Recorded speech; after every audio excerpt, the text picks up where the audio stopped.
você que começa agora mais um programa Conectados com a Escola. Ai, gente, eu tô sentindo um calor danado. Vocês também estão sentindo? E pensar que outro dia mesmo tava fazendo frio. E por falar em frio, vocês sabiam que tem lugares onde o frio é tão grande que caem flocos de gelo do céu? Chamamos esses floquinhos de gelo de neve. E por falar em neve, tem uma linda fábula que se chama A Formiguinha e a Neve. É uma linda história sobre fé e esperança. Que tal se a gente aproveitar e assistir uma aula com essa fábula contada pela professora Natália Gontijo?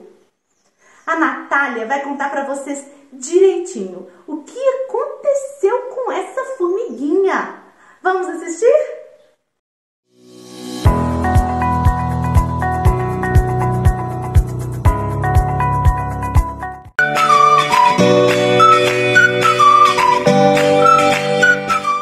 Tudo bem com vocês? Eu sou a professora Natália e estou aqui hoje para contar uma história. Mas antes de contar essa história, vem cantar comigo? E agora, minha gente, uma história eu vou contar. É uma história bem bonita, toda a gente vai gostar. Iê, iê, iê, tá, lá, lá, lá. Iê, iê, iê, tá, lá, lá, lá. Iê, iê, iê, tá, lá, lá, lá. Iê, iê, iê, tá, lá, lá, lá. E a história de hoje é da formiguinha e a neve. Era uma vez uma formiguinha. Numa certa manhã de inverno, a formiguinha saía para o seu trabalho. Já ia longe procurar comida, quando um floco de neve caiu prendendo o seu pezinho. Aflita, vendo que poderia morrer de fome e de frio, a formiguinha olhou para o sol e pediu para o sol: Sol, tu que és tão forte que derrete a neve, desprende o meu pezinho. O sol, indiferente, respondeu: mais forte que eu é o muro que me tampa. Então a formiguinha foi perguntar para o muro: Muro, tu que és tão forte que tampa o sol, que derrete a neve, desprende o meu pezinho. E o muro rapidamente respondeu: mais forte que eu é o rato que me rói. A formiguinha, quase sem fôlego, foi perguntar pro rato: Rato, tu que és tão forte, que rói o muro, que tampa o sol, que derrete a neve, desprende o meu pezinho. E o rato falou bem rápido: mais forte que eu é o gato que me come. Então a formiguinha foi perguntar pro gato: Gato, tu que és tão forte, que come o rato, que rói o muro, que tampa o sol, que derrete a neve, desprende o meu pezinho. E o gato, sem demora, respondeu: Miau, mais forte que eu é o cachorro que me persegue. A formiguinha estava cansada e mesmo assim ela foi perguntar pro cachorro: Tu que és tão forte, que persegue o cão, que come o rato, que rói o muro, que tampa o sol, que derrete a neve, desprende o meu pezinho. Mais forte que eu é o homem que me bate, respondeu o cachorro. Pobre formiga, quase sem força, ela perguntou ao homem: Tu que és tão forte, que bate no cachorro, que persegue o gato, que come o rato, que rói o muro, que tampa o sol, que derrete a neve, desprende o meu pezinho. O homem olhou para a formiga e respondeu: mais forte que eu é Deus, que tudo pode. A formiguinha então olhou para o céu e perguntou a Deus: Tu que és tão forte que tudo pode, desprenda o meu pezinho. E Deus, que ouve todas as preces, pediu que a primavera chegasse com seu carro dourado e triunfal, enchendo os campos de luz e os caminhos de flores. Vendo que a formiga estava quase morrendo, levou-a para um lugar que não há inverno e nem verão, onde as flores permanecem o ano todo. Entrou por uma porta, saiu por uma outra. Quem quiser que conte outra. Beijinho e tchau, tchau. Vocês ouviram a história da formiguinha e a neve. Agora vamos aprender sobre as formigas. Vocês sabem por que as formigas andam em fila? Vem comigo aprender? Oi, eu sou o Ludi e eu quero saber. Então, qual é a sua dúvida? Por que a formiga faz fila? Por quê? Você já viu uma formiga? Não viu nenhuma? Já vi. Como que é uma formiga? Eu vi umas pretas bem pequenininhas, algumas vermelhas grandes. Eu acho que tem uma espécie de formiga chamada salvita, que meu pai já foi picado por uma salvita. É pequena, anda em grupo. Essa era a minha dúvida. Por que as formigas ficam em fila? Pra não se perderem, eu acho. Ah, é pra não se perder? De verdade. Pra ajudar as outras. Ah, elas vão em fila pra ajudar todo mundo? Ah, deve ser porque elas estão carregando comida para a toca delas. Elas são tão organizadas assim? Eu acho que sim. Não são? Porque onde que você costuma pegar fila? O lugar em que eu pego mais fila é a minha escola. Dá pra comprar comida na escola. E por que a gente faz fila? Para o mesmo motivo das formigas, para serem organizadas. Ah, olha só. Então isso quer dizer que as formigas são bem organizadas, não é? Uhum. Oi, Paulo Jubilu, tudo bem? Fala, Lud, meu amigão. Bate aí. Bate. Seu bonitão, tomou banho hoje. Para, você não fica com vergonha, para com isso. O Paulo Jubilu, ele é biólogo, não é? Sou biólogo. E sabe tudo sobre formigas. E ele sabe até porque todas elas andam em fila, não é? Na verdade, Lud, não são todas elas que andam em fila, mas a grande maioria sim.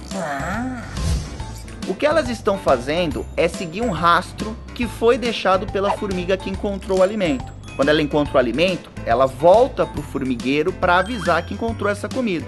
Nessa volta, ela vai esfregando a sua barriguinha no chão e liberando um cheiro, que vai funcionar como uma espécie de placa de trânsito indicando onde está a comida. Mas eu quero saber outra coisa. Fala, meu querido. Como que elas não se perdem? Bom, na verdade, elas podem se perder sim. Se alguém passar o dedo ou um pano de limpeza pelo lugar que elas andam, aí o cheiro some e elas ficam desorientadas, até encontrarem o cheiro certo novamente. Ai, mas que curioso! Elas se entendem pelo cheiro, não é? Isso. E esse cheiro, Lud, ele tem um nome bem complicadinho. É feromônio. Feromônio? Ó. Nossa, que nome difícil. Vamos cantar a musiquinha? Vamos. Vem comigo então. Vamos. Feromônio. Feromônio. Feromônio. Feromônio. Feromônio. Feromônio. Gostou, Adorei né? essa música. Eu que criei agora. Ai, que legal. Mas o importante é que a gente entendeu tudinho. Que bom que você entendeu. Valeu. Muito obrigado, viu, Paulo? E aí, Ticulicos, entenderam tudo? Tchau, Lud. Então é isso aí. Até o próximo.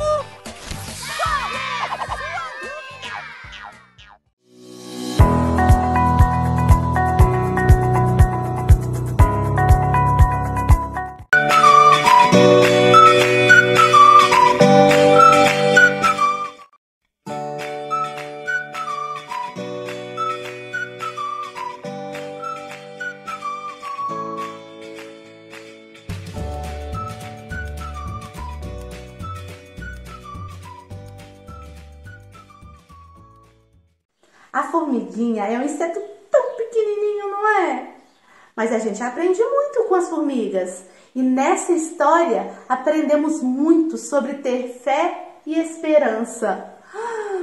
Gente, por falar em insetos, ai, que pena que vocês não viram, gente. Passou aqui dentro uma linda borboleta azul, acreditam? Ai, que pena que ela voou pela janela. A gente vê a borboleta assim, tão bonita, tão bela, e nem imagina o tamanho da transformação que ela passa, não é mesmo? Vocês sabem, né? Que as borboletas não nascem borboletas. Sabem? Não? Sim? Alguns responderam que sim, outros responderam que não. Então já sei o que eu vou fazer. Eu vou convidar a professora Neuza Gontijo para a próxima aula. Ela vai falar um pouquinho sobre a transformação da borboleta. E assim, todos nós vamos aprender.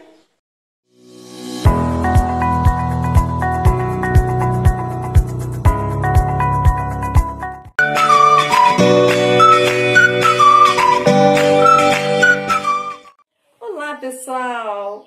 Hora de ouvir mais uma história, pode ser? Hoje eu trago para vocês o caso da lagarta que tomou chá de sumiço.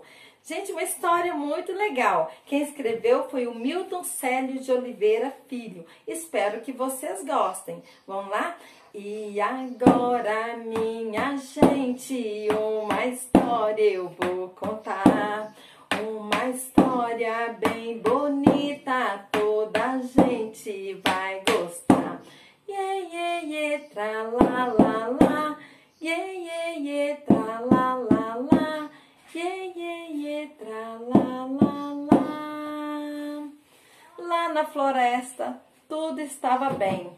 Só que certa vez, a dona Joaninha achou uma coisa muito estranha. Ela que todo dia de manhã ia lá para a folha da árvore para tomar um chazinho com a dona Lagarta. Chegou lá e nada de dona Lagarta. E ela ficou intrigada. E agora? Onde será que anda a minha amiga dona Lagarta? Olhou por aqui, olhou por ali e nada de encontrá-la. E teve uma ideia. Vou procurar a dona Coruja. A dona Coruja vai me ajudar a descobrir o que aconteceu com a dona Lagarta. E ela então procurou a dona Coruja, conversa vai, conversa vem. E a dona Coruja ficou intrigada com o caso do sumiço da dona Lagarta. E foi logo perguntando: Joaninha, você viu a última vez a dona Lagarta? Ela estava conversando com quem? E a dona Joaninha falou assim: deixa eu pensar. Já sei. Ela estava conversando com aquele bicho que fica ciscando o chão. Cisca, cisca, sem parar. Quem que é, hein? E a dona Coruja: já sei. A dona Galinha. Então, gente, a dona Joaninha, a dona Coruja rapidamente foram procurar a galinha. E a dona Galinha, então, perguntou logo: mas eu não como lagarta. Vocês já sabem que eu estou na dieta dos grãos. Eu só como grãos ultimamente. E a dona Galinha então falou assim: peraí, mas eu vi ela conversando com aquele bicho que fica tecendo, tecendo, tecendo sem parar. E a dona Coruja: que fica tecendo? Que bicho é esse? Já sei. A Dona Aranha. Então elas rapidamente foram para a casa da Dona Aranha. E a Dona Aranha, que estava lá tecendo a sua teia, ficou bem nervosa dela ter sido... eles pensaram que ela que tinha sumido com a Dona Lagarta. E a Dona Aranha falou assim: vê lá, eu que só sei trabalhar, trabalhar e trabalhar. Eu não comi a Dona Lagarta de jeito nenhum. Peraí. Mas eu vi ela com aquele bicho que tem um montão de perninha. E elas pensaram: tem muitas perninhas? Já sei. Quem é? A Centopeia. Então elas foram lá procurar a Dona Centopeia. E foram logo dizendo: Dona Centopeia, o que a senhora fez com a Dona Lagarta? E a Centopeia ficou muito chateada. Ela que estava lá limpando seus sapatinhos, que são muitos sapatinhos, disse: não, eu não vi a Dona Lagarta, eu não sei. Gente, foi então que a Dona Centopeia falou assim: mas eu sei. Eu vi ela com aquele bicho preguiçoso que gosta de comer folhas. Deve ter comido uma folha onde estava a Dona Lagarta. E elas pensaram: já sei, o bicho preguiça. E elas foram então atrás do bicho preguiça e perguntaram para ele: Ô, seu bicho preguiça, será que o senhor comeu a dona lagarta? A dona Joaninha, gente, nessa hora já estava chorando. Ai, eu preciso ver a minha amiguinha novamente, eu estou com muita saudade dela. E a preguiça falou assim, não, eu não comi a dona lagarta, de jeito nenhum. Peraí, mas eu vi ela de prosa, com aquele bicho que fica mudando de cor. Ai, elas pensaram, bicho que muda de cor? Que bicho? Ah, já sei, o camaleão. E elas então foram procurar o camaleão. Chegando lá, o camaleão ficou vermelho de tão nervoso. Mas ele acabou confessando, ele não tinha comido a dona lagarta. Então o camaleão falou assim, peraí, só que eu vi ela conversando com aquele bicho que não serve para nada, só serve para ficar caindo no prato de sopa. E elas pensaram, prato de sopa? Ué, prato de sopa? A mosca! E foi perguntar para a mosca, ô mosca, a senhora viu a dona lagarta? Não, eu não vi a dona lagarta. Só que eu vi ela conversando com aquele outro inseto metido, sabe por quê? Ele produz mel, faz cera, ele tem um ferrão. Eu vi ela conversando com ela. E elas pensaram, quem é que faz mel? Ah, é a dona abelha. Gente, então, a dona coruja foi perguntar para a dona abelha. E a abelha, ó, também não deu notícia, não sabe do paradeiro da dona lagarta. Foi então que a abelha falou assim, peraí, mas eu vi ela conversando com aquele bicho que vira e mexe, esconde o focinho dentro da terra. Quem é? O tatu. Ah, coruja, então, agora já sei. Só pode ser o seu tatu que pegou a dona lagarta. E eles procuraram o tatu e o tatu falou, não, eu não peguei a dona lagarta. Última vez que eu vi ela, ela estava conversando com aquele bicho que tem um bico enorme, bem grandão. E elas pensaram, bico grandão? Que bicho é esse? Ah, já sei. O tucano. Gente, então a dona coruja foi perguntar para o tucano, tucano, você viu a dona lagarta? Não, eu não vi. Mas sabe o que aconteceu? Na verdade, ela tem asas, ela saiu voando, voando, voando. Ou seja, ela cresceu, foi para dentro do casulo, ficou lá quietinha, quietinha e virou uma borboleta. Gente, assim descobrir o caso da lagarta que tomou chá de sumiço. Na verdade, ela se tornou uma linda borboleta.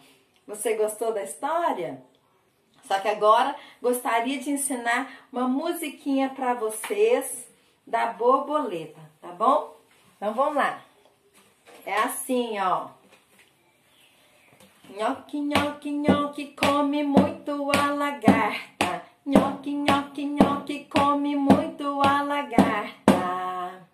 Vai ficando grande, vai ficando enorme, vai ficando grande e imensa a lagarta. Depois vai morar no seu casulo. Uma asa pra cá, uma asa pra lá, virou uma borboleta. Voa, voa, voa, voa, borboleta. E voa, voa, voa, voa, borboleta. Voa, voa, voa, voa, borboleta. Mais uma vez pra você aprender, hein? Vamos lá. Nhaque, nhaque, nhaque, come muito a lagarta. Nhaque, nhaque, nhaque, come muito a lagarta. Vai ficando grande, vai ficando enorme, vai ficando imensa, bem grandona a lagarta.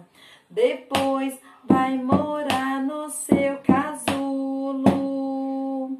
Uma asa pra cá, uma asa pra lá, virou uma borboleta. Voa, voa, voa, voa, borboleta. E voa, voa, voa, voa, borboleta. Voa, voa, voa, voa, borboleta. Já ouvimos história, já aprendemos a musiquinha. Agora é aprender mais um pouquinho como que se dá é a metamorfose da borboleta. Então, trago esses 2 videozinhos agora em seguida para você aprender ainda mais. Um forte abraço, até a próxima! Nas regiões tropicais da Ásia, as borboletas rabo de andorinha aperfeiçoaram uma das mais brilhantes estratégias de sobrevivência da natureza.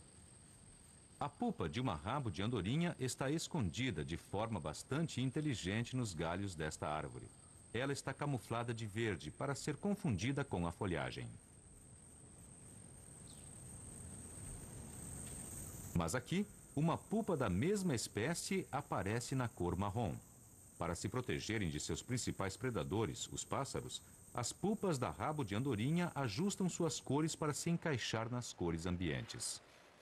O que, na verdade, determina a cor de uma pupa de rabo de andorinha? Em que a resposta esteja vinculada à textura dos galhos.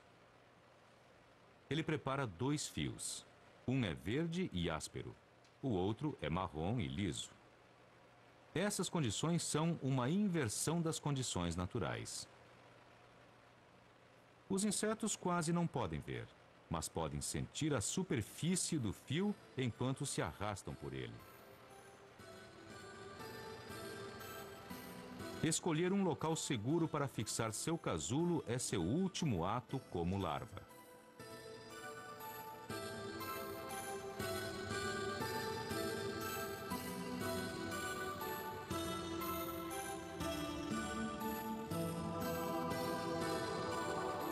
Dentro de alguns dias, a pupa que está no fio áspero assume a cor marrom. A que está no fio liso fica toda verde. Baseando-se no tato, em vez da visão, as larvas ajustam suas cores. Os insetos não podem ver detalhes da estrutura de uma árvore. Seu comportamento se baseia em poucas fontes de informação.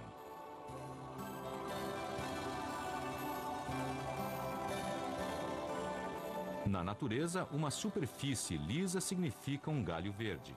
Uma superfície áspera identifica um galho marrom. É um conceito simples, mas imprescindível para a sobrevivência. Você sabe como é o ciclo de vida da borboleta? Ele ocorre em 4 fases: o ovo, a lagarta, a pupa e o estágio adulto. A borboleta procura uma folha bem bonita para colocar seus ovos. Os ovos vão crescendo, até eclodirem e liberarem as lagartas. Ao sair, a lagarta come a casca do ovo e depois passa a se alimentar das folhas para crescer e guardar energia para a próxima fase. Uma vez que a lagarta fica grande, ela para de comer, fica dependurada dentro de um casulo e inicia-se a formação da crisália ou pupa. Quando a borboleta já está completamente formada, a crisália se abre e a borboleta sai de dentro dela. Nessa última fase, ela já pode voar, se reproduzir e se alimentar do néctar e sucos de frutas. Essa série de transformações no ciclo de vida de uma borboleta é chamada de metamorfose.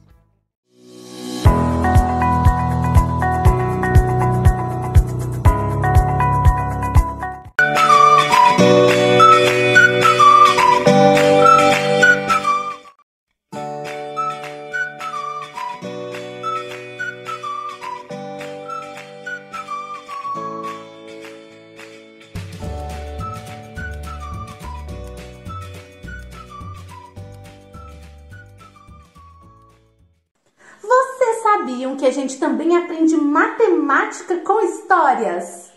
Hoje a professora Vanessa Sena vai nos contar a história da grande autora Ruth Rocha. Sabem qual é o nome da história? Ai, claro que não, né, Tatiana? Você também não dá nenhuma dica? Como se fosse dinheiro. É o nome da história. Mas, como se fosse dinheiro? Agora eu fiquei curiosa. Vanessa, conta pra gente essa história. E aproveite e nos leve para passear pela história da origem do dinheiro na antiguidade e até a modernidade. Gente, tem diferença. Hoje a gente compra coisas sem ter o dinheiro nas mãos, né? Só com dinheiro eletrônico, não é mesmo?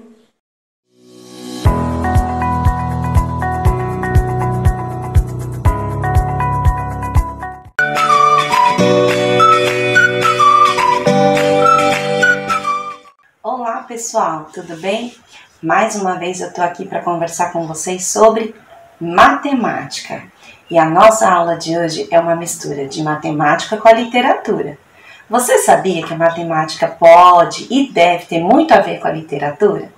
A nossa aula de hoje começa com a história de uma autora muito conhecida no Brasil, a Ruth Rocha.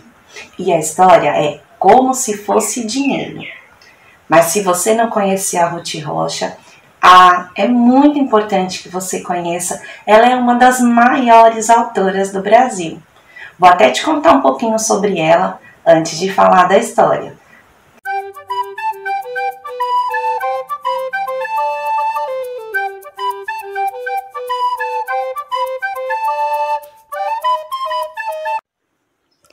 A Ruth Rocha nasceu no dia 2 de março de 1931, lá em São Paulo. Agora, em 2021, no próximo ano, ela vai completar 90 anos. Um dia, ela foi uma menina que decidiu ler todos os livros e hoje tem várias bibliotecas com seu nome, em São Paulo, no Rio de Janeiro e em Brasília. Os seus textos das histórias fazem com que as crianças questionem o mundo e a si mesma e ensinam os adultos a ouvirem o que elas dizem ou estão tentando dizer.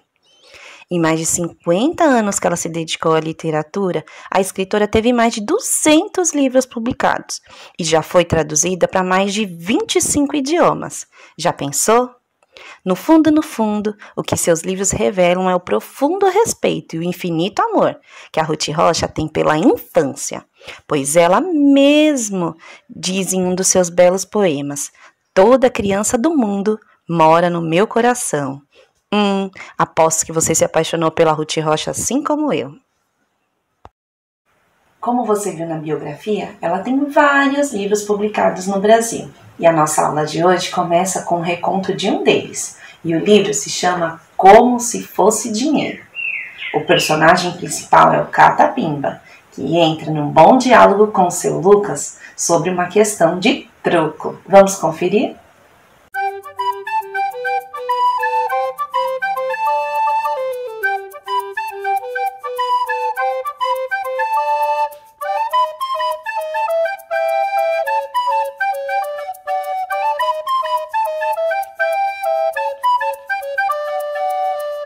E agora eu vou recontar a história como se fosse dinheiro de Ruth Rocha.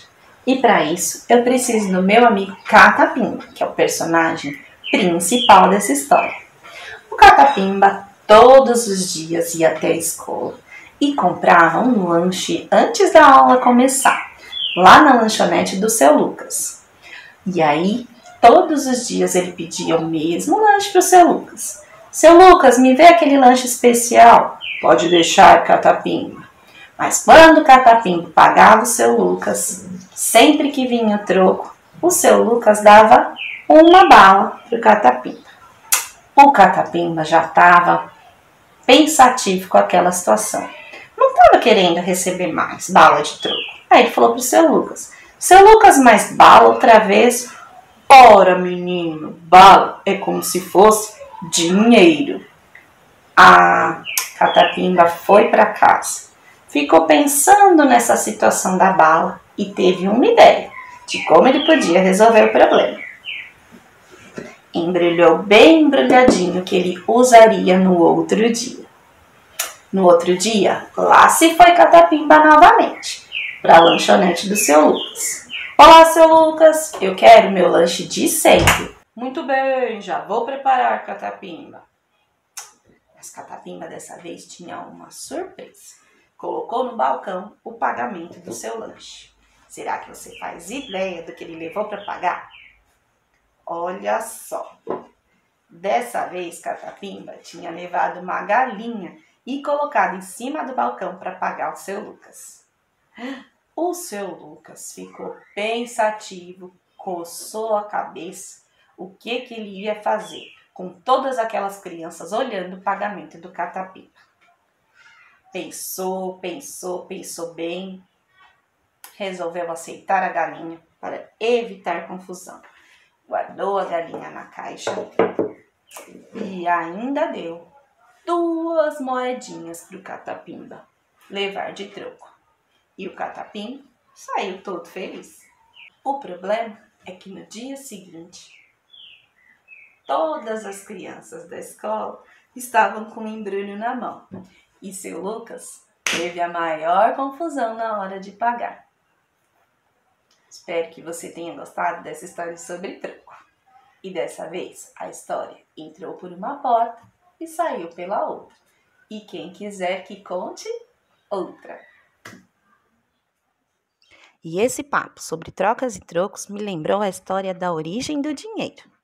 Será que o dinheiro sempre existiu? Como será que surgiu essa ideia do dinheiro que a gente tem hoje? Vamos conferir nesse vídeo a história do dinheiro? Santander apresenta a turma do Brincando na Rede em A História do Dinheiro. Muitos anos atrás não existia dinheiro. As pessoas trocavam frutas por outras frutas, objetos por leite e até mesmo bananas por uma casa. Como era muito pesado carregar tudo isso, surgiu uma ideia brilhante: usar metal para fazer moedas e trocar as coisas pelas moedas. Assim, ficava mais fácil carregar e dar troco. Algumas pessoas guardavam esses metais e, como garantia, entregavam um papel que representava a quantidade guardada. Foi assim que surgiram as notas de papel. E até hoje, usamos o dinheiro de papel e metal. Quando compramos alguma coisa, estamos dando algo em troca. Por isso, é preciso saber usar o dinheiro. Quer saber mais? Pergunte aos adultos. Santander, divirta-se em brincandonarede.com.br. E hoje, além das moedas de papel e de metal, nós temos o chamado dinheiro eletrônico. Nós pagamos com cartão, até mesmo com o celular agora. E também nós ganhamos um novo tipo de moeda. São as chamadas moedas digitais. Você já ouviu falar? Elas são as criptomoedas. Uma criptomoeda é um tipo de dinheiro como outras moedas, com as quais convivemos cotidianamente, com a diferença de ser totalmente digital. Além disso, ela não é emitida por nenhum governo, como é o caso do real, por exemplo. A mais conhecida delas é esta com este símbolo, o Bitcoin. É a moeda digital mais conhecida atualmente e ela é responsável por várias transações no mundo da internet. E a tecnologia para as compras não para por aí. Aposto que você já viu estas etiquetas no mercado, não viu? Elas têm o nome do produto e um código que é chamado de código de barras, usados para o caixa ler o valor do produto e quantos reais deverão ser pagos por ele.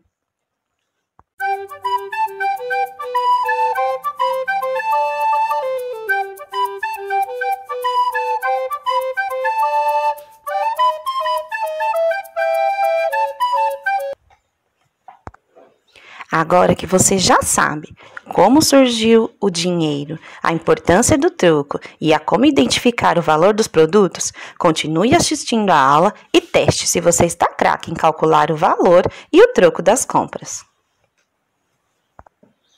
Olha a primeira etiqueta aí. É uma etiqueta de um leite, tem o código de barras e o valor. O valor é R$ 1,79. Vamos ver qual das 3 opções é possível fazer o pagamento integral. integral do leite inteiro.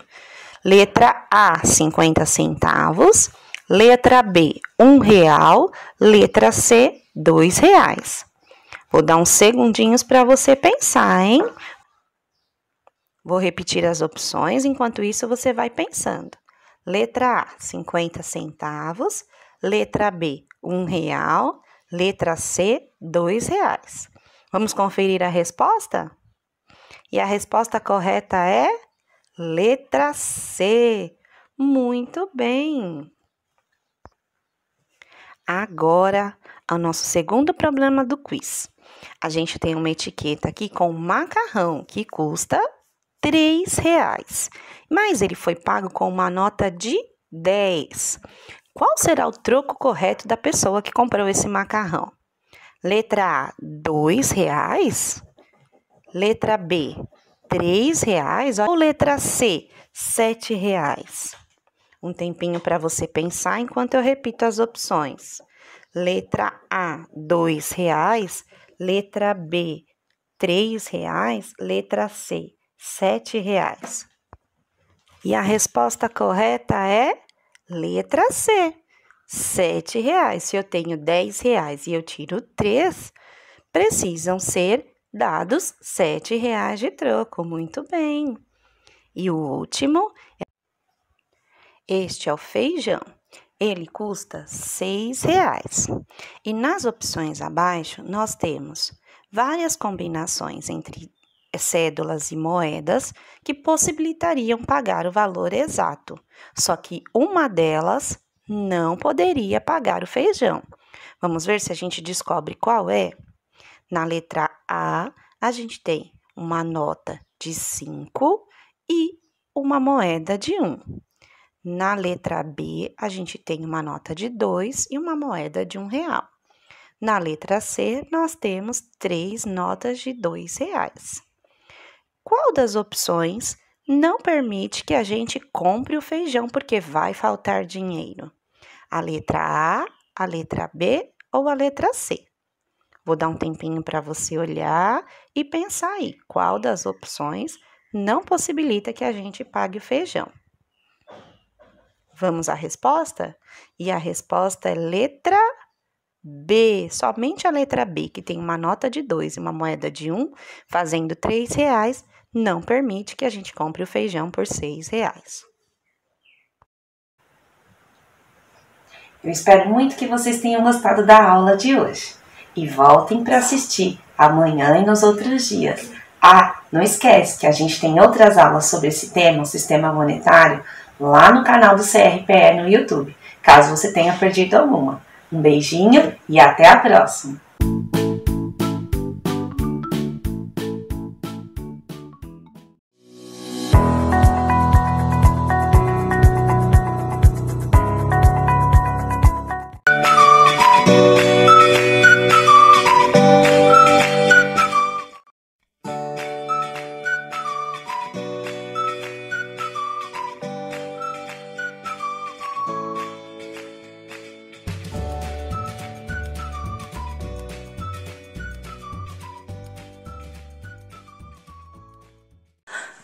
Ai, gente, me desculpem, eu errei a hora. Eu tô sem relógio, eu me confundi a olhar as horas no relógio de parede aqui de casa. Vocês sabem olhar as horas? Ou às vezes se confundem assim como eu fiz agora? Sabem? Me respondam, sabem mesmo? Então me responde, agora é hora de brincar? Estudar? Ver um filme? Não, assistir a aula do Conectados com a Escola. Mas sem brincadeira agora, gente. Você sabia que já tivemos várias formas de medir o tempo? E já tivemos vários tipos de relógio para medir o dia? Os mais comuns hoje em dia são os relógios digitais e os relógios de ponteiros. Já vi que alguns já sabem olhar as horas no relógio de ponteiro e outros ainda não sabem. Então, que tal se aprendermos como olhar as horas num relógio de ponteiro com a professora Rosângela Leonardo? Sim, né? Então, atenção!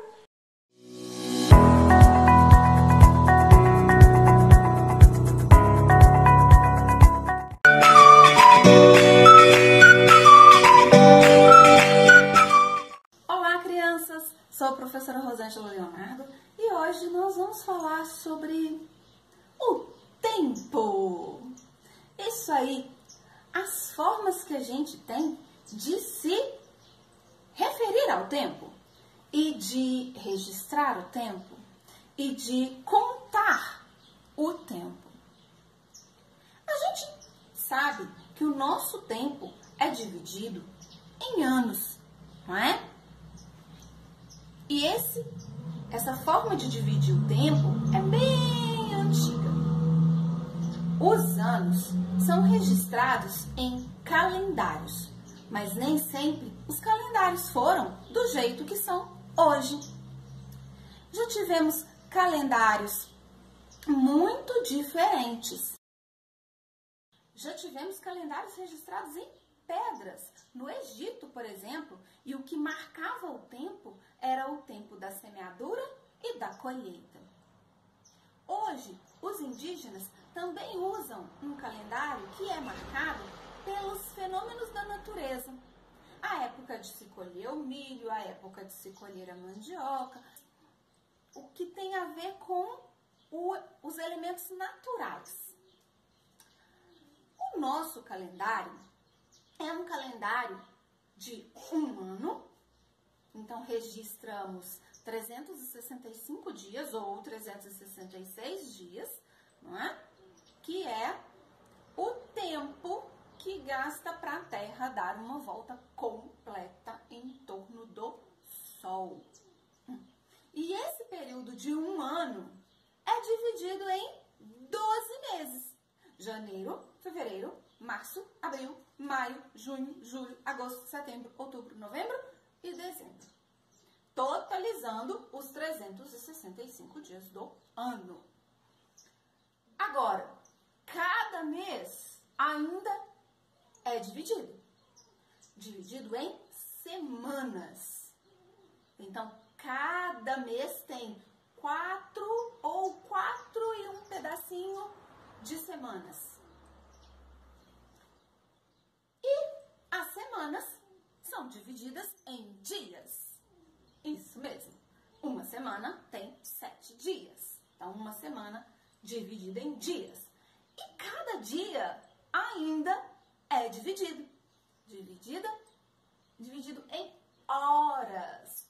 Isso mesmo. E é o assunto que nós vamos tratar aqui hoje. Como olhar as horas. Mas vale a gente lembrar que os relógios também já foram muito diferentes.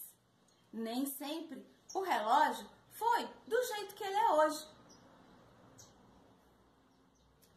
Ele já foi relógio de sol, onde a sombra do sol no relógio é que falava quantas horas é. Esse é um relógio de sol. E pode ser que vocês já tenham visto um por aí.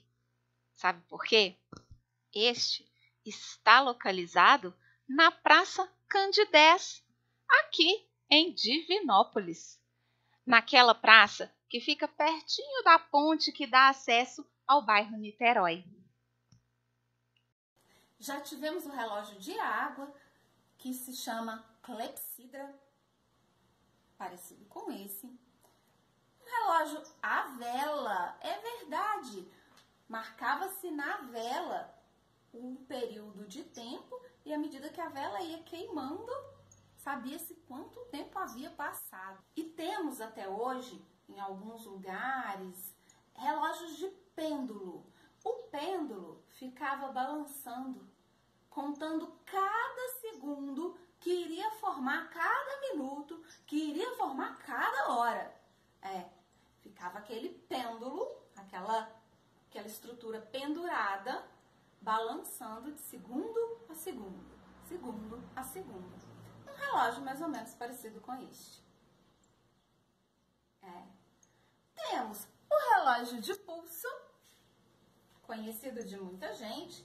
Por que relógio de pulso? Porque nós colocamos no pulso, né? Nessa parte do corpo. Então, coloca aqui o relógio de pulso. Mas antes do relógio de pulso, quando ainda não tinham inventado, né, de colocar essa forma de ficar no braço, tínhamos um relógio de bolso. Como era o relógio de bolso? O relógio de bolso era só essa parte circular do relógio com uma correntinha. A gente prendia no bolso a correntinha e colocava o círculo dentro do bolso. E se precisasse olhar a hora, pegava o círculo que estava amarrado na correntinha, olhava e depois guardava lá de novo. O único detalhe é que você precisava de ter sempre um bolso. Temos também relógios despertadores, como esses aqui, que você coloca o horário que você precisa fazer alguma coisa. Você precisa cumprir um compromisso, você precisa ir para a escola, você precisa acordar naquele horário para fazer alguma coisa.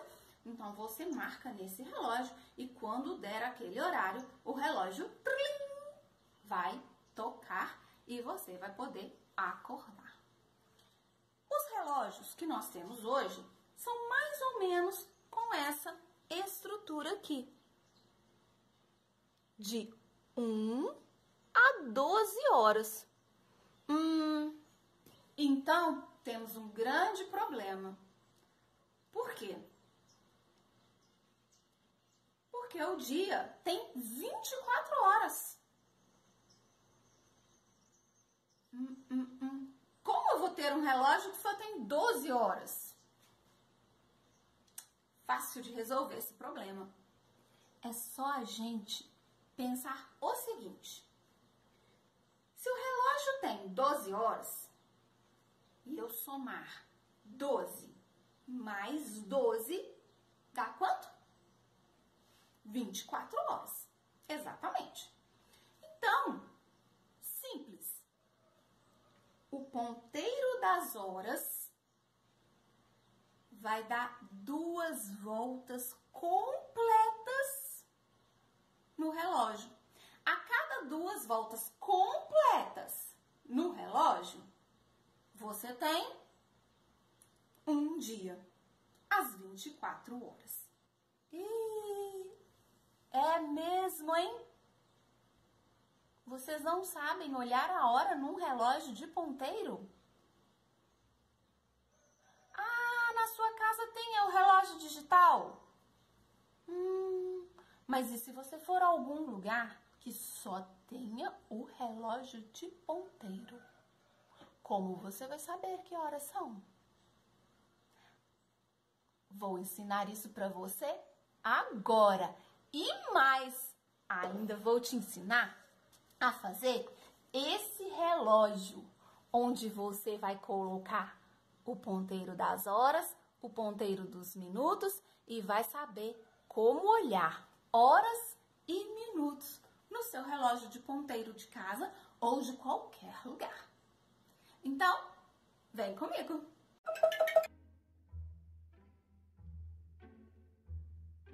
Olá, crianças!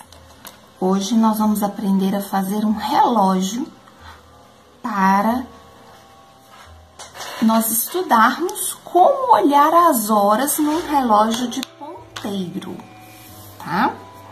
Então, vocês vão precisar de 2 folhas mais durinhas, pode ser de qualquer cor, e vão precisar de 2 pedacinhos coloridos menores. Vão precisar também de caneta ou canetinha e clips, ou então aquele arame que vem nos pacotes de biscoito, de polvilho, que vende lá na padaria, sabe? Aqueles que fecha assim. Tesoura, lápis, não é? E 2 pratinhos, um prato e um pires menor. Para quê? Para fazermos 2 círculos. Vamos fazer um círculo maior, que vai ser o nosso apoio para nós aprendermos a olhar os minutos no relógio. E um pratinho menor, onde a gente vai colocar a numeração de 1 a 12, igual tem no relógio de parede de casa, né?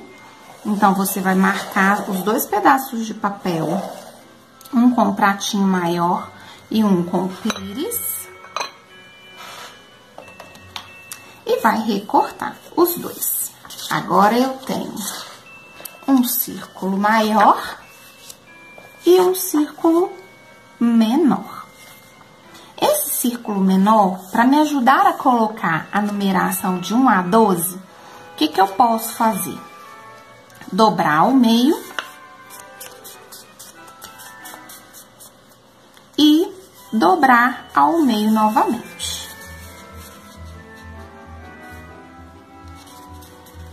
Isso vai nos ajudar a colocar a numeração. Então, vamos lá.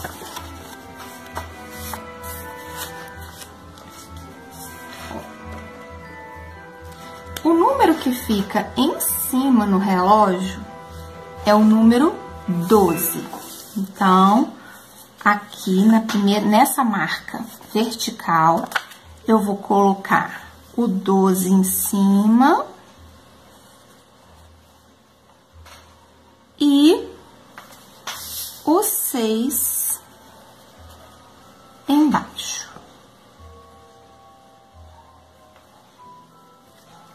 Entre essa marca vertical e a marca horizontal, eu vou precisar marcar 2 números. Vai ser o número 1, o número 2, e na marca eu vou colocar o número 3.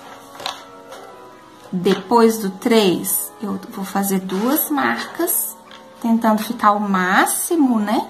Com a mesma distância. 3, o 4, o 5. O 6 já está aqui. Então, eu vou colocar depois do 6, o 7, o 8. E na marquinha, vou colocar o 9. Depois do 9, vou fazer mais 2 marquinhas. Vou colocar o 10 e o 11. Então, ficou do 1 até o 12. Nessa sequência, né? Começando da direita e vindo para a esquerda, que é o que a gente chama de sentido horário, né? Bom, aí a gente vai colocar esse círculo menor que já está marcado bem no meio do círculo maior. E é aqui que eu vou contar um segredo para vocês. No relógio, cada número do 1 ao 12, que são as horas, representam 5 minutos. Então, quando o ponteiro dos minutos está em cima do número 1, é a mesma coisa que eu falar 5 minutos. Quando está no ponteiro número 2, é a mesma coisa de dizer 10 minutos. No ponteiro número 3, 15, no 4, 20, no 5, 25, no 6, 30, no 7, 35, no 8, 40, no 9, 45 minutos, no 10, 50 minutos, no 11, 55 minutos e no 12, 60 minutos, que é o mesmo que 1 hora completa. Então, para nos ajudar por enquanto, até a gente saber isso tudo de cor, a gente vai colocar os minutos aqui, ó, de azul eu vou colocar, para ficar mais fácil ainda. Então, ó, o 1 quer dizer 5 minutos. O 2, 10.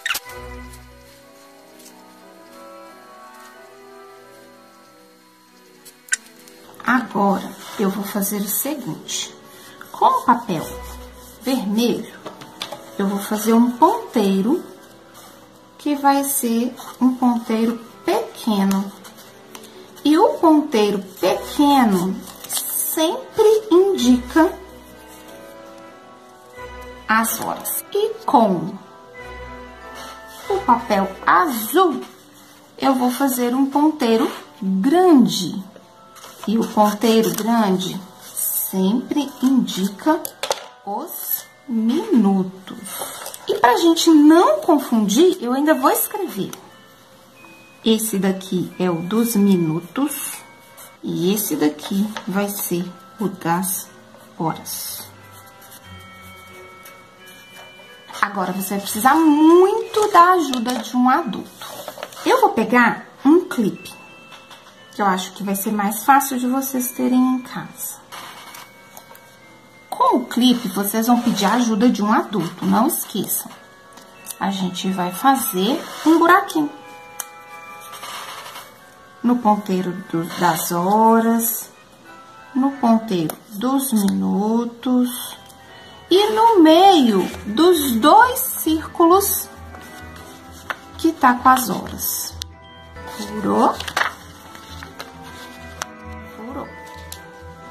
Pronto. Agora, vou colocar um em cima do outro. Todos os furinhos juntos. Furinho do ponteiro, furinho das horas e furinho dos minutos. Vai ficar bem visível, tá?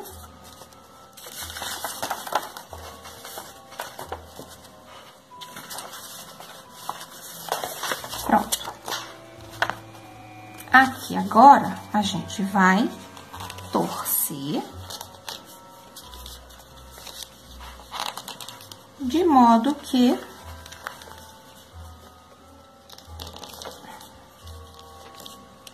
fique bem preso. E os ponteiros vão se movimentar do jeito que você quiser.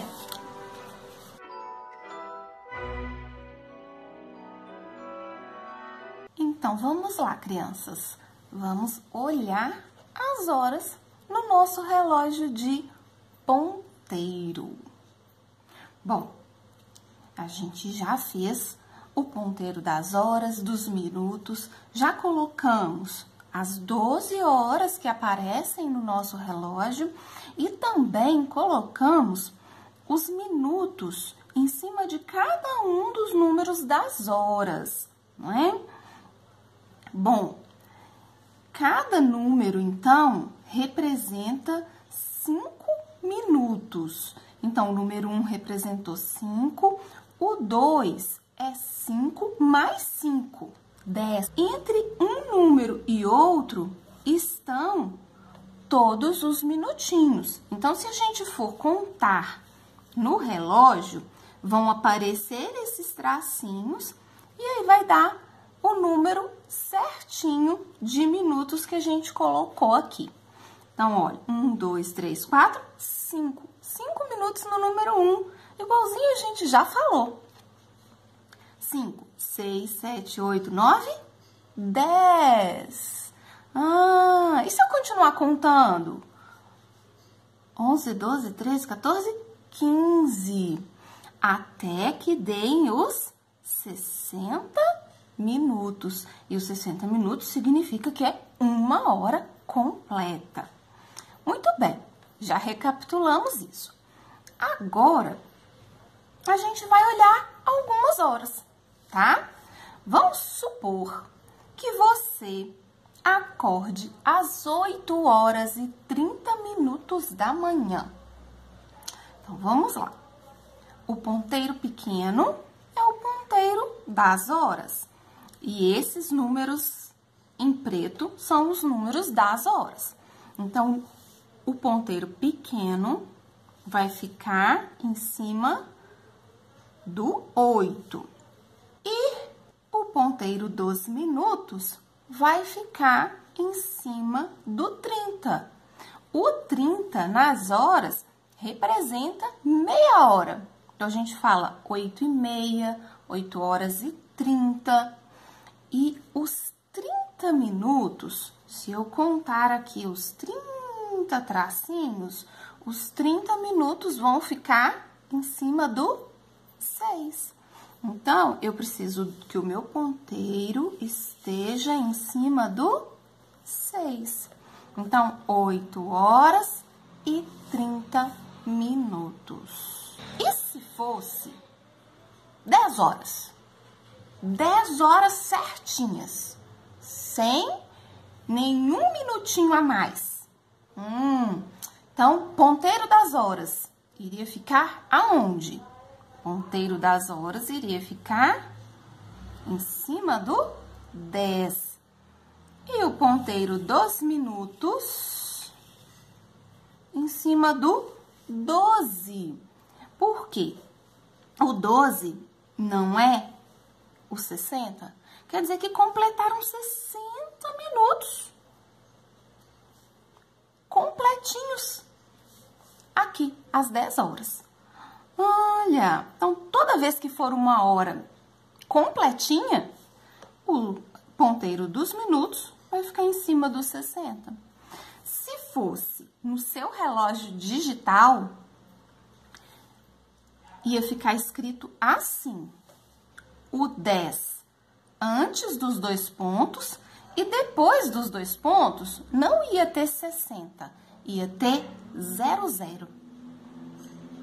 Isso significa que fechou as horas, 10 horas, e agora nós vamos começar a contar de novo.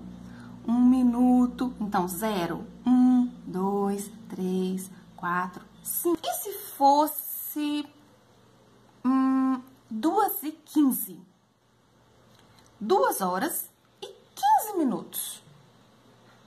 O ponteirinho das horas ia chegar lá no 2.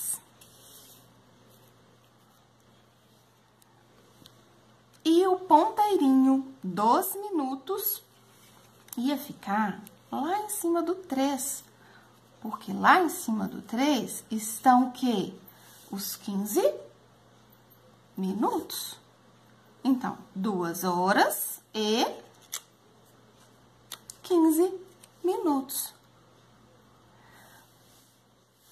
Bom, agora você pode olhar o relógio aí da sua casa e dizer para quem está perto de você quantas horas são. Um abraço!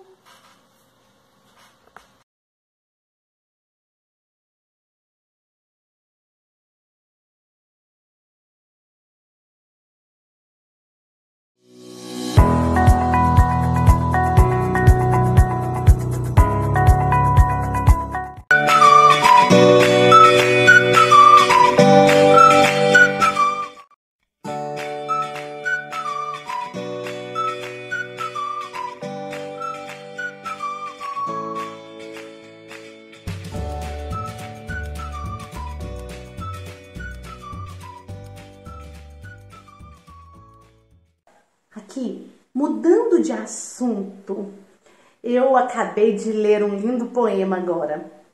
Qualquer dia eu vou recitá-lo para vocês. Espera aí. Eu disse poema, né? Não, então tá certo. Ou será que é poesia? Nossa, mas eu sempre me confundo. Já sei, vou convidar a professora Michele Silveira para nos explicar o que cada uma dessas palavras representam e quais são as suas diferenças.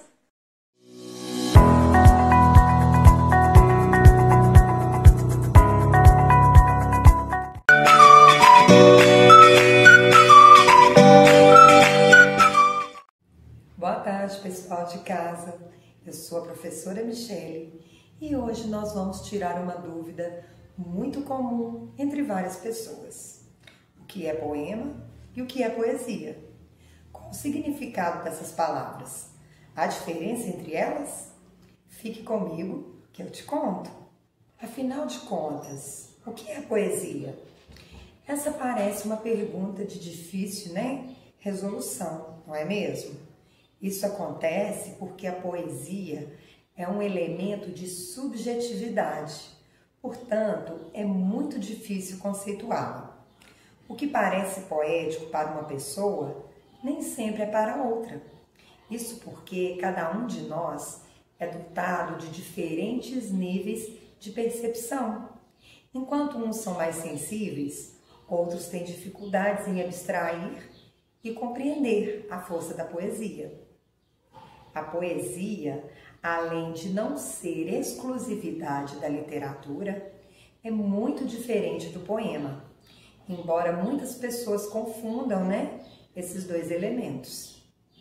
O poema, por sua vez, é um gênero textual do universo literário que apresenta características formais e temáticas que permitem a sua identificação entre outros gêneros. Já a poesia, ela pode estar associada a diversas manifestações artísticas, seja da literatura, das artes plásticas, na fotografia, na música, no cinema, etc. A poesia brasileira tem suas raízes na literatura portuguesa. Muito da sensibilidade artística brasileira é fruto da influência que os portugueses exerceram na formação cultural do nosso país. Mas qual seria a diferença entre poema, poesia, prosa e verso? Para entender melhor, vamos destacar cada uma delas. A poesia. Antes de mais nada, é muito importante salientar que poesia não precisa ser apresentada necessariamente como sendo uma forma de trabalho escrito. Como eu disse, uma pintura, um filme, uma escultura, um desenho, enfim, onde se contempla qualquer forma de expressão de beleza, podemos dizer que é poético. Portanto, tem poesia. É a linguagem subjetiva, um aspecto imaterial, com emoção, com um constante ritmo melódico, indefinido e belo, como o mundo interior do poeta. O seu objetivo é o de produzir emoção. A linguagem poética, sob o aspecto auditivo e melódico, se caracteriza pelo ritmo, bem mais acentuado que na prosa, e pela eventual utilização das rimas. Na poesia, ocorre a expressão do mundo interior do poeta, construída numa linguagem altamente conotativa, escrita na maioria das vezes em versos.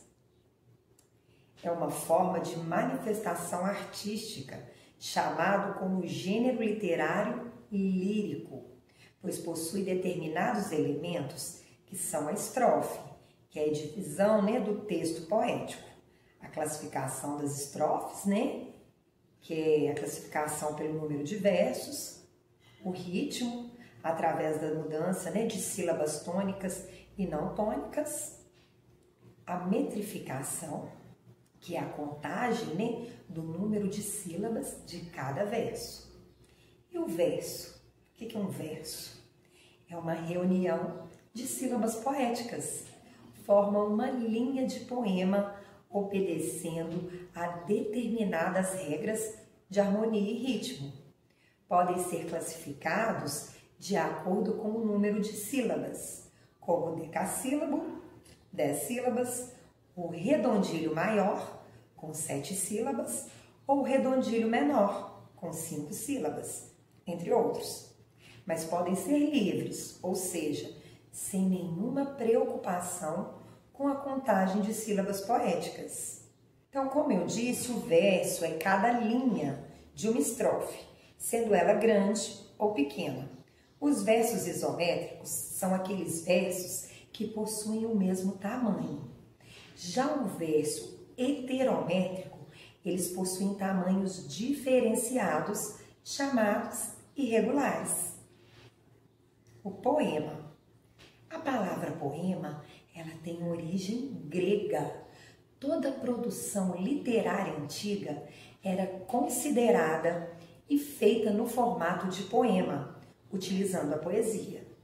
No Brasil, nós citamos alguns poetas famosos, como Carlos Drummond de Andrade, Vinícius de Moraes, Clarice Lispector, Adélia Prado, dentre vários outros. Uma composição literária com característica literária poética, na qual pode ser construído de vários temas, tá bom? Então é demonstrada, através de versos. Possui um aspecto concreto, visível, o qual se destaca da maneira como se dispõe numa página. Os versos eles possuem ritmo, podendo ou não ter rimas, de acordo com o período literário da obra. A maneira em que os versos se arranjarem no poema farão a diferença entre um poema e uma prosa. Agora eu vou dar um exemplo de um poema de Carlos Drummond de Andrade, em que o autor ele retrata os seus sentimentos, a sua própria alma. No meio do caminho. Carlos Drummond de Andrade. No meio do caminho tinha uma pedra. Tinha uma pedra no meio do caminho. Tinha uma pedra no meio do caminho. Tinha uma pedra. Nunca me esquecerei desse acontecimento.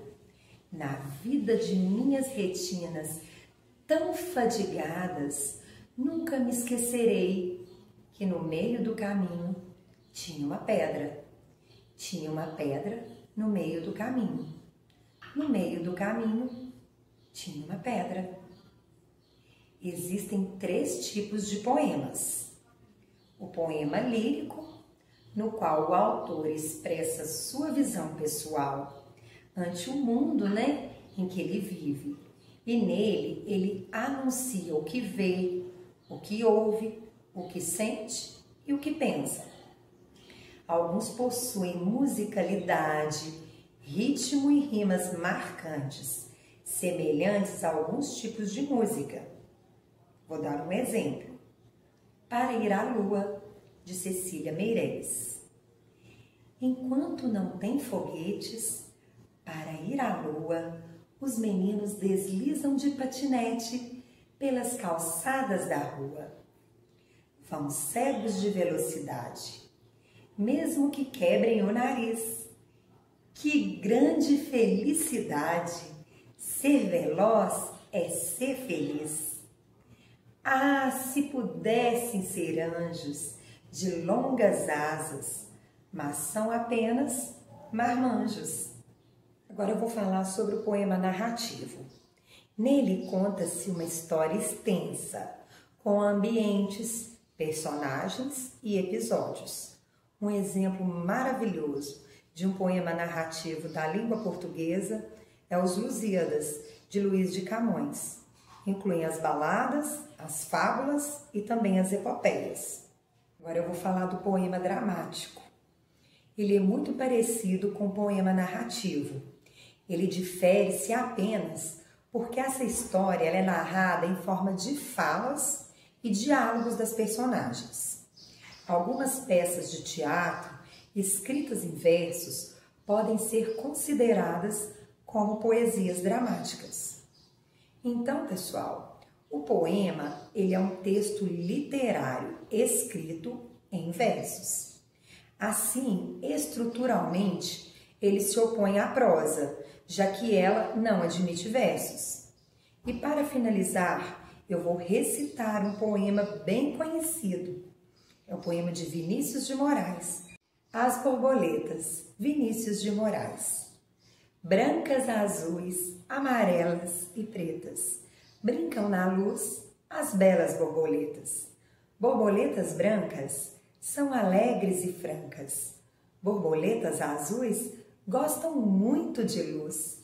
E as amarelinhas são tão bonitinhas. E as pretas, então, ó, que escuridão! O desafio da aula de hoje é que você recite o poema As Borboletas para o pessoal de casa, dramatizando os versos. Faça de conta que você é uma borboleta e exercite a poesia na arte de encenar, recitando o gênero textual poema. Combinado? Desejo muita poesia na vida de todos vocês. Um forte abraço e até a próxima aula. Tchau!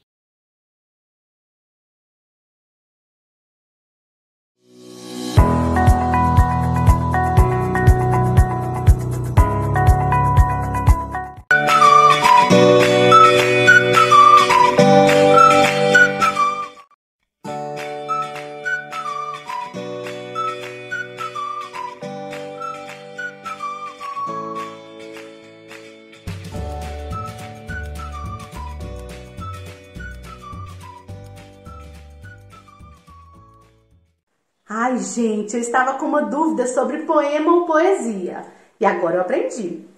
Mas agora eu fiquei com outra dúvida quanto à acentuação de uma palavra. Quando vocês estão escrevendo algo, vocês já tiveram alguma dúvida sobre acentuação? Pensou se precisa ou se não precisa de acentuar aquela palavra? Ai, gente, é uma dúvida muito comum mesmo, não é? Direto isso acontece comigo? Para aprender mais um pouco sobre esse assunto, vamos ficar atentos à aula da professora Guiomar.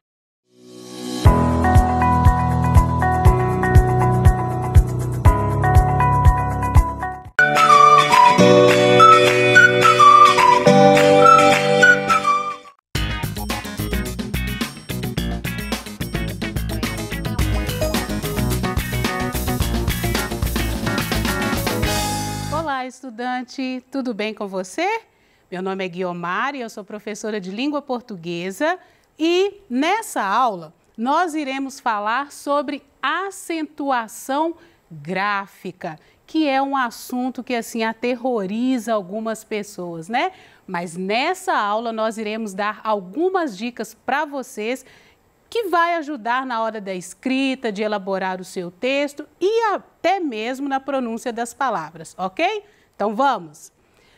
Para começar, eu gostaria de pedir que você pronunciasse essas palavras. Vamos lá! Caderno, álbum, máquina, árvore, panela, estrela, café, ninguém. Estão notando alguma diferença? Então vamos lá! Cadeira, bola, sílaba, revólver, caracol, pêssego, tórax, órfão, continuando, óculos, televisão, sapo, máscara, pólen, vírus, barata, jacaré. Professor, eu percebi que ao pronunciar essas palavras, algumas sílabas, algumas palavrinhas aí eu falo de uma maneira diferente das outras e algumas sílabas eu pronuncio mais forte e outras com menos intensidade, algumas com mais intensidade e outras com menos intensidade. Então, por isso mesmo, em cada uma dessas palavras há uma sílaba que pronunciamos com mais intensidade. Por exemplo, panela. Essa sílaba aqui, né, nós pronunciamos mais forte do que as outras sílabas. E essas palavras, de acordo com essa sílaba tônica, com essa sílaba mais forte, elas recebem classificações, recebem uma classificação diferente. Uma é classificada diferente da outra. Então, ó, classificação quanto à tonicidade das sílabas. Sílaba tônica é a sílaba que pronunciada com mais intensidade. Lembra lá da palavra panela? Então, o né é a sílaba tônica. E sílaba átona é a sílaba pronunciada com menos intensidade. Perceberam, então, quando vocês estavam pronunciando as palavras, algumas sílabas eram pronunciadas de uma maneira mais forte e outras de uma maneira mais fraca, com menos intensidade. Isso ocorre em todas as palavras que têm mais de uma sílaba. Percebam, nós estamos trabalhando aqui nessa aula com palavras que possuem mais de uma sílaba. É diferente dos monossílabos, palavras que possuem apenas uma sílaba. Entendido? Nessa aula estamos trabalhando com palavras que possuem mais de uma sílaba. Fique claro isso. Então, por exemplo, copo. Aqui eu possuo 2 sílabas. Então, uma sílaba é pronunciada com mais intensidade do que a outra. E tipos de acento na língua portuguesa são 3. Isso é muito importante. Nós temos o acento agudo, que ele é voltado para cá, ok? E o acento circunflexo, aquele famoso chapeuzinho que a sua professora costumava dizer. E o acento grave, que ele possui uma posição, uma direção diferente do acento agudo. Não confunda isso. Alguns alunos confundem aí esse acento agudo com o acento grave. O acento grave, ele serve para marcar, por exemplo, a crase, que é o encontro do artigo a com a preposição a, né? E também com os pronomes demonstrativos. Esse acento grave, então, ele marca a crase, que é a junção da preposição a com o artigo a ou com pronomes demonstrativos, aquele, aquela, aquilo. Entendido? Então, vamos lá. Não confundam esses acentos aí, hein, porque possui diferença. E classificação quanto à sílaba tônica, ok? Não precisa ficar assim, né, tentando decorar, guardar, porque essa coisa de decorar não dá certo. Nós temos que aprender para fazer sentido. Quando uma coisa faz sentido para a gente aprende, ok? Então, não é decorar. Vamos lá. Oxítonas. Quando a sílaba tônica é a última sílaba da palavra. Então, presta atenção. Oxítonas são palavras em que a última sílaba é pronunciada com mais intensidade. E quais são as palavras oxítonas que são acentuadas? As terminadas em a, ou as, e, ou es, o, ou os, em, ou ens, e nos ditongos abertos, por exemplo, ei, el e oi. Okay? Então, o que é ditongo aberto? É quando existe uma vogal que é aberta. Você pronuncia igual aqui, ó. El, por exemplo, é diferente de eu. Esse eu aí, essa vogal, ela é mais fechada. Em el, essa vogal é aberta. Então, o acento nos ditongos abertos é justamente para marcar essa diferença aí. Entendido? E, por exemplo, nós temos aqui babá, ou o plural, que é babás, você, paletó, também, parabéns, chapéu, herói e anéis. Ok? Então, esse aqui são alguns exemplos de palavras oxítonas. Continuando, paroxítonas, quando a sílaba tônica é a penúltima sílaba da palavra.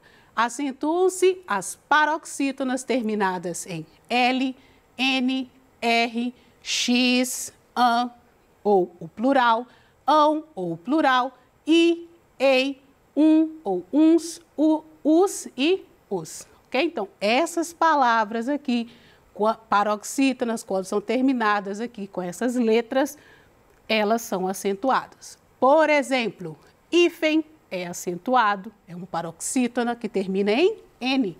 Açúcar é acentuado por quê? Paroxítona que termina em R. Imã termina lá ó, com an e o plural, imãs. Entendido?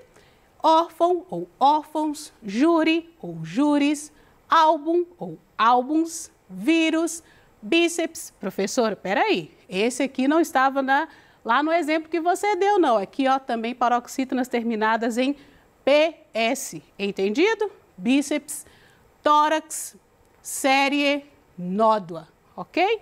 Então, aí são essas aí que são acentuadas. Paroxítonas, nós precisamos de ter uma atenção especial aqui, ó. Paroxítonas terminadas em ou ens não levam acento agudo. Por exemplo, imagem é uma paroxítona, mas não é acentuada. Ferrugem, carruagem, nuvem e nuvens. Entendido? Diferente das oxítonas, que quando terminada, por exemplo, em NS, como parabéns, aí é acentuado, ok? De acordo com o novo acordo ortográfico, não se acentuam os ditongos abertos em, oi, nas palavras paroxítonas. Um exemplo que foi muito divulgado na televisão quando nós estávamos aí, né? Iniciando esse novo acordo, né? Porque o que acontece? O que é o novo acordo? O novo acordo, ele é um documento estabelecido naqueles países, naquelas regiões que tem a língua portuguesa como o idioma. Então, para aproximar a escrita, para unificar, existe um acordo ortográfico, que desde 1990 ele já vinha sendo estudado, trabalhado, né? Entre os países aí, para chegar num acordo. E agora, a partir de 2009, foi assinado, né? E nós temos agora um novo acordo que ele é oficial, já está estabelecido. Entendido? Então, ó, assembleia, ideia, boia e heróico. Essas palavras paroxítonas não recebem acento. Entendido? Vamos lá, continuando. Agora, as proparoxítonas, nós temos aí uma especialidade, porque todas as proparoxítonas são acentuadas, quando a sílaba tônica é a antepenúltima sílaba da palavra. Acentuam-se todas as proparoxítonas. Então, a gente não tem que ficar prestando atenção se termina em L, se termina em N, se termina em X. Não, todas as proparoxítonas são acentuadas. Então, vamos lá. Por exemplo, lâmpada, cédula, público, ônibus, cênico. Todas são acentuadas. Professor, agora surgiu uma dúvida aqui. Como que eu vou saber se é última, penúltima, antepenúltima? Como que eu consigo aí, como que eu conto isso, hein? De onde que eu começo? Então, você começa aqui, ó, daqui para lá, entendido? Então, aqui eu tenho, ó, lâmpada, última, penúltima e antepenúltima. É só contar. Oxítona, paroxítona, proparoxítona. Todas as proparoxítonas são acentuadas. Entendido? Mais algumas regras de acentuação. De acordo com o novo acordo ortográfico também, acentuam-se as vogais I e U tônicas dos hiatos seguidos ou não de S nas oxítonas e paroxítonas. Vamos aos exemplos aqui, ó. Aí, baú, sanduíche, país. Por que acentua essas palavras, professor? Porque quando eu vou fazer a divisão, nós temos aqui, ó, hiato. E o que vem a ser um hiato? Coloquei aqui uma observação para nós guardarmos. Hiato é o encontro de vogais que no processo de separação silábica ou separação de sílabas, as vogais se separam. Por exemplo, saúde. Como que eu separo, professora? Saúde. País. País. Então, aqui, ó, hiato é isso, é quando as vogais, elas se separam no processo de separação silábica. Então, aqui, ó, aí, separa. Baú, separa. Sanduíche. Essas vogais I e U, elas ficam separadas. Então, é por isso que elas recebem acento. Uma exceção aí, olha, bainha e rainha. Bainha, ela não recebe acento, o I não recebe acento aqui, porque é seguido de NH, ok? Então, não se acentua aí quando o I e o U vem seguido de NH. Entendido? Então, vamos lá. Acento diferencial. O que é isso, professora? O próprio nome já diz, você sabe que eu gosto de brincar com isso aí, né? É um acento para diferenciar as palavras. Vou pôr à mesa imediatamente. O que é esse pôr aqui? O que vem a ser? É um verbo, tem o sentido de colocar. Só que existe uma outra palavra também. A sobremesa foi feita por mim. Nesse caso aqui, esse por é preposição. Então, para eu diferenciar essas duas palavras, eu coloco o acento. Um outro exemplo.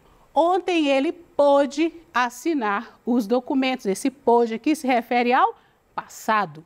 E você pode se assentar agora. Eu já coloquei aqui para nós não termos dúvidas. É o presente, você pode se assentar. Então, esse acento diferencial é para nós diferenciarmos essas palavras aqui no contexto. Porque o acento gráfico, ele é assim também, né? Na fala, nós conseguimos distinguir qual que é a sílaba tônica, mas quando se trata da escrita, surgem algumas dúvidas. Então, o acento também é para sanar essas dúvidas aí no momento da escrita. Entendido? Outra atenção especial aqui, olha. Ele vem, eles vêm. Por que que tem essa diferença, professora? Aqui nós temos terceira pessoa do singular. E aqui nós temos terceira pessoa do plural. Então, esse acento circunflexo aqui, ele serve para marcar o plural nesse caso, ok? Então, verbos vir e ter. E ele intervém, eles intervêm. Também serve para marcar o plural aqui, o acento circunflexo. Isso acontece com os verbos deter, manter, reter, intervir, convir e outros verbos também. Aqui é só um exemplo. Entendido? Prosseguindo. E os verbos crer, ler, ver e dar? Aqui precisa de uma atenção especial também. Ele dê, lá o presente do subjuntivo, que ele dê as ordens. É um exemplo, né? Que eles deem as ordens. Aqui o plural já é diferente, eu tenho que dobrar o E. Mas o que diz a nova regra? Que já não leva mais esse acento circunflexo. É diferente dos verbos anteriores, ok?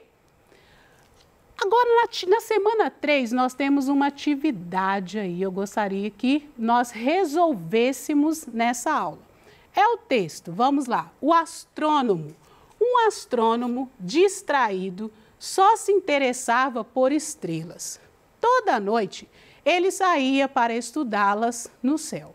Certa noite, caminhava como sempre fazia, a cabeça voltada para o céu e os olhos fixos nas estrelas. Não percebeu um profundo poço na sua frente. Enquanto seguia, tropeçou e caiu no fundo do poço.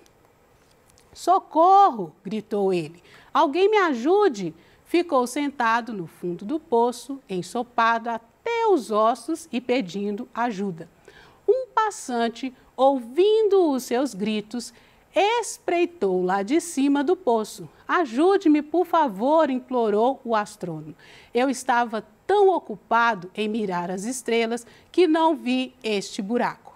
"A culpa é sua", disse-lhe o passante. "Você devia olhar por onde pisa." Então, aqui nós percebemos uma diferença, um estranhamento ao ler esse texto, não é isso? Qual foi o estranhamento? Há palavras sem acentuação gráfica. E percebam como que é diferente a fala e escrita. Enquanto eu lia o texto, deu para vocês perceberem aí que algumas palavras, né? Em algumas palavras, algumas sílabas eu pronunciava de uma maneira mais forte e em outras não. Então, a fala dá para nós distinguirmos aí essa diferença. Mas e na escrita? Por isso mesmo. Vamos lá. Agora que você percebeu o equívoco no texto, reescreva-o corrigindo. Então, o que nós temos? Um astrônomo, olha lá, ó, desde o título, nós temos que colocar o acento circunflexo, ok? Um astrônomo distraído só se interessava por estrelas. Toda noite ele saía para estudá-las no céu. Certa noite caminhava, como sempre fazia, a cabeça voltada para o céu. Tem um acento aqui também. E os olhos fixos nas estrelas. Não percebeu um profundo poço na sua frente, enquanto seguia, tropeçou e caiu no fundo do poço. "Socorro!" gritou ele. "Alguém me ajude!" Também, de acordo com a regra, tem que ser acentuado. Ficou sentado no fundo do poço, ensopado até também os ossos e pedindo ajuda. Um passante, ouvindo seus gritos, espreitou lá de cima do poço. "Ajude-me, por favor", implorou o astrônomo. Eu estava tão ocupado em mirar as estrelas que não vi este buraco. A culpa é sua. Outra atenção que eu gostaria que você desse aqui, estudante. É diferente de e, ok? Disse-lhe o passante, você devia olhar por onde pisa. Você também com acento gráfico. Agora uma outra atividade. Vamos lá. Acentue as palavras em destaque, se necessário, hein? Se necessário. Então, são todas? Não, se necessário. A mãe sempre morou no mesmo país. Olha, a fala já indica. A menina conheceu as raízes da mãe. A mãe vestia-se como uma rainha. Os pais da mãe também estavam na fotografia. A foto contribuía para que a menina imaginasse a história. Vamos ver a acentuação?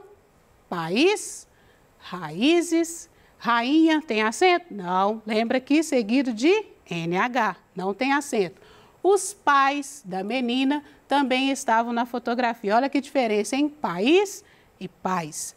A foto contribuía para que a menina imaginasse a história. Lembra da nossa regrinha? Aqui, ó, o I sozinho contribuía, leva acento. Então, eu espero que com essa aula aí, né, que nós temos outras regrinhas, eu gostaria que você tivesse a curiosidade de ir lá quais são as mudanças que ocorreram a partir do novo acordo ortográfico, para que a escrita de vocês aí melhore, também na leitura. Observe as palavras, um outro procedimento que ajuda muito, além de, né, da leitura em voz alta, ajuda muito também a diferenciar essas palavras. E também, quando você está lendo, observe, né, a grafia das palavras, a acentuação gráfica. Vá lá no novo acordo, olhe as regras que mudaram, o trema aqui, os ditongos, o I, U, as palavras aqui, ó, com duplo E, duplo O, ok? Aqui as nossas referências e eu espero que essa aula tenha contribuído aí para melhorar a cada dia mais a escrita, a leitura, todo o processo de ensino de vocês. Muito obrigada!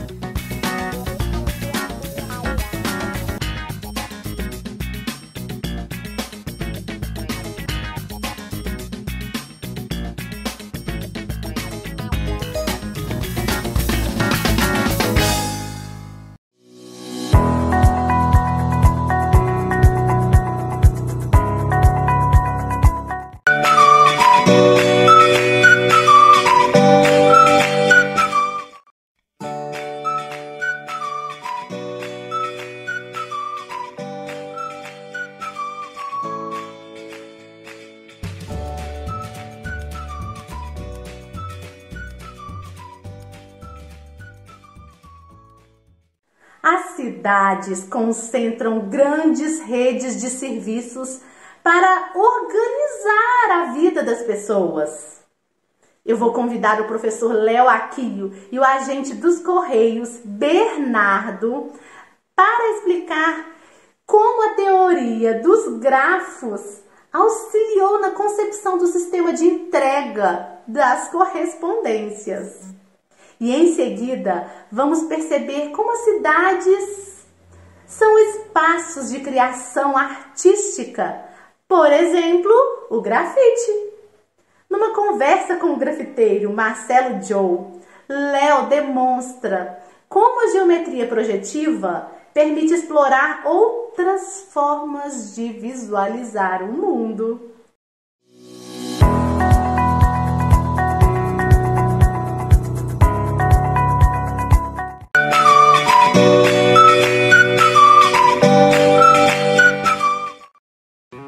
Para mim, a matemática sempre foi a melhor forma de enxergar o mundo.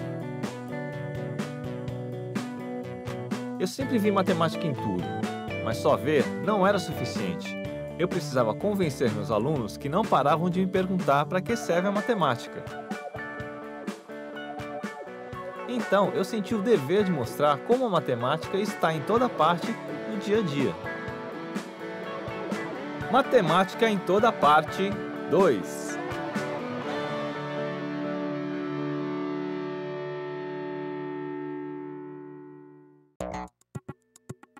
Algumas cidades são tão grandes que para entregar pessoalmente essa carta, talvez eu leve um dia inteiro e mesmo assim não encontre o endereço.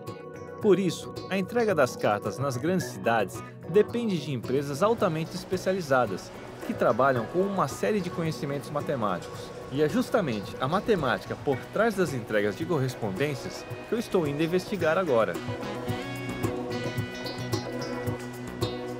Só quando a gente entra num centro de distribuição como esse, percebe como pode ser difícil entregar uma carta. Para organizar toda essa correspondência, que vai para um monte de lugares diferentes, separar as cartas segundo critérios bem definidos pode ser uma ótima ideia. Há muitos anos, o critério de separação utilizado pelos Correios é o bom e velho CEP, ou Código de Endereçamento Postal.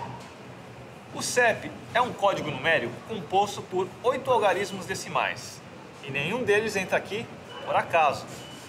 Cada um dos 5 primeiros representa uma subdivisão do território brasileiro. E os 3 últimos indicam localidades, logradouros, códigos especiais e unidade dos Correios. Dessa forma, o CEP facilita a organização das correspondências e é um ótimo exemplo da utilização dos números como códigos. Nas cidades, a gente está o tempo todo usando os números para codificar, ordenar e contar. Depois de separar as cartas e saber para onde elas têm que ir, a gente precisa entregar cada uma delas.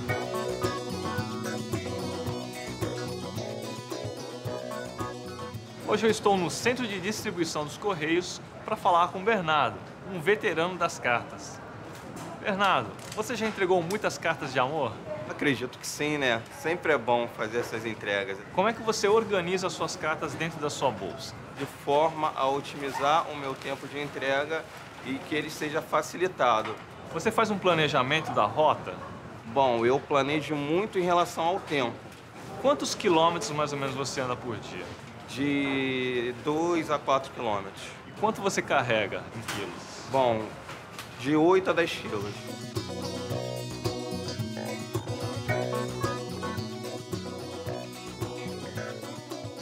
O trabalho do Bernardo levanta uma ótima dúvida matemática. Qual é a forma mais eficiente de se entregar uma correspondência? Para responder a isso, a gente precisa saber se o Bernardo consegue voltar ao ponto de partida sem passar 2 vezes pelo mesmo lado de uma rua. E uma boa solução é representar cada cruzamento como um ponto ou vértice. Dessa maneira. Depois, a gente transforma cada lado da rua em uma ligação ou aresta. Esse tipo de esquema é chamado de grafo. E só de olhar para ele, a gente já sabe a resposta da nossa pergunta. Basta saber se a quantidade de arestas em cada vértice é par. Porque cada vez que o Bernardo entra e sai de um ponto, ele gasta 2 ligações. Se ele conseguir gastar uma quantidade par de ligações em cada vértice, ele vai precisar passar uma única vez em cada lado da rua. Quer dizer, com a teoria dos grafos, a gente consegue traçar o caminho mais eficiente para a entrega de uma correspondência. Nesse caso aqui, o Bernardo consegue um trajeto que passa uma única vez em cada lado da rua e retorna ao ponto de partida. Isso que agora parece fácil só foi possível graças à solução apresentada por um grande matemático chamado Leonhard Euler. A ideia dele foi simples, mas genial. Os habitantes da cidade russa de Königsberg, atual Kaliningrado, se perguntaram por séculos se era possível atravessar a cidade passando apenas uma vez em cada uma de suas 7 pontes. Eles fizeram de tudo para descobrir, mas tiveram que esperar um bocado por uma demonstração definitiva. E isso só aconteceu em 1735. Quando o suíço Leonhard Euler conseguiu, enfim, decifrar o enigma das 7 pontes de Königsberg. O que Euler fez foi desenhar uma representação simples da cidade, que permitiu a ele concluir que para atravessar cada ponto ou vértice são necessárias 2 linhas, uma para entrar e outra para sair. Estava plantada a semente daquilo que seria chamado 100 anos mais tarde de teoria dos grafos. Até hoje, os grafos são a base matemática da montagem eficiente de redes de tubulações, cabos de fibra ótica, redes de internet, sistemas de câmera de vigilância e muitas outras coisas fundamentais para o funcionamento das cidades.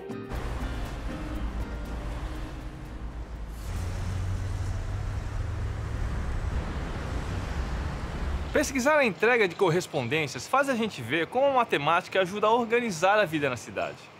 Mas cartas, encanamentos e redes de internet não são as únicas coisas que a gente precisa para viver nas cidades. A vida urbana é tão complexa que a gente está o tempo todo construindo, reformando e modificando a cidade para tentar fazer dela uma casa mais confortável.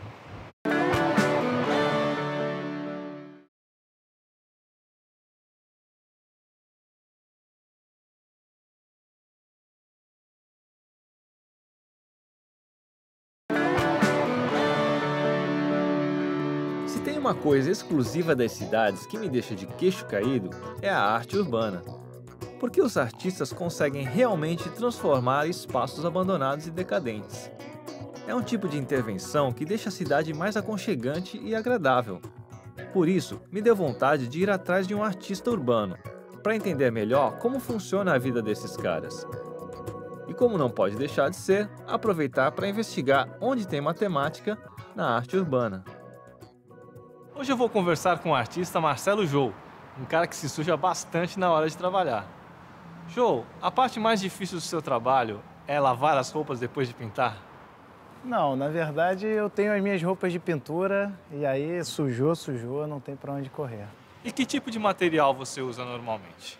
Bom, desde do pré, né, que o grafite a gente também faz em casa, então é papel, lápis, borracha em casa. E na rua é látex, rolo, spray, claro, basicamente, muito spray. E, na verdade, é mais isso, spray e látex no muro, direto. E como você consegue fazer imagens tão realistas?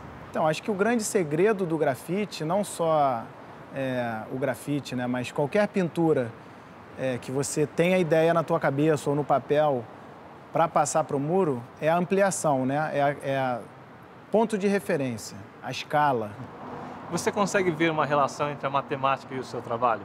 Cara, assim, a gente pode não pensar a matemática, que é a matemática que está ali, vou calcular agora, mas ela está ali, luz e sombra, aonde bate, proporção, escala, distância, planos, isso tudo ela está presente sim, com certeza. Uma boa parte das imagens que a gente produz tem a intenção de parecerem reais. Essa sensação de realidade vem de muitas coisas, mas a principal delas é a perspectiva. Ela é a responsável pela sensação de profundidade numa pintura, por exemplo. Quando a gente olha essa imagem de frente, tem a impressão de que os objetos estão em 3 dimensões, graças à perspectiva. Para usar a perspectiva corretamente, a gente tem que levar em consideração o ponto de fuga, a linha do horizonte, o ponto de vista e o plano projetivo. Na geometria euclidiana, as retas paralelas nunca se encontram. Mas quando a gente vê 2 paralelas num plano projetivo, a impressão é que elas vão se encontrar. E elas se encontram no chamado ponto de fuga, que é o ponto de convergência das linhas que descrevem a profundidade dos objetos. Esse efeito tridimensional faz com que a imagem fique mais próxima da forma como a visão humana percebe as coisas no dia a dia.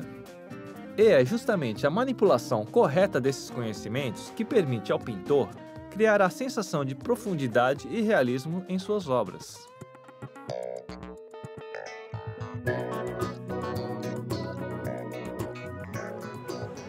Outro efeito artístico muito interessante foi obtido quando se mudou o ponto de vista. Esse é o princípio da anamorfose, uma técnica que consiste na criação de uma imagem que ganha proporções tridimensionais e uma grande sensação de realidade, se for vista de um ponto específico. Mas a mesma imagem, vista de outros pontos, parece ter as proporções distorcidas. A anamorfose é uma técnica muito interessante e sempre surpreendente, mas ela não é exclusividade das artes. Na verdade, mesmo que a gente às vezes nem perceba, as imagens anamórficas estão em muitos lugares das cidades, como nas sinalizações de trânsito, por exemplo. Essas formas são pintadas assim para facilitar a visão dos motoristas a partir do ângulo em que eles se encontram em relação ao asfalto. Mas independente da técnica usada para fazer as imagens, não dá para negar que elas têm um papel fundamental na vida da gente. Na verdade, elas são como uma linguagem comum, que todo mundo entende, mesmo quando não se fala a mesma língua. E se você parar para pensar, quase toda a vida nas cidades é codificada e organizada por imagens.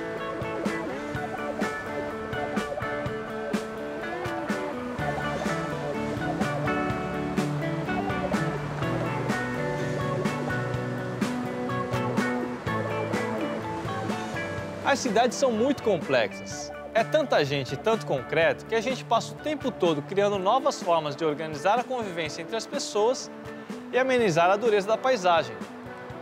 A matemática tem ferramentas incríveis para tudo isso. Quer dizer, se viver nos grandes centros urbanos é uma arte, a matemática certamente é uma das tintas mais importantes que compõem essa tela.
Bom, pessoal, termina aqui mais um programa.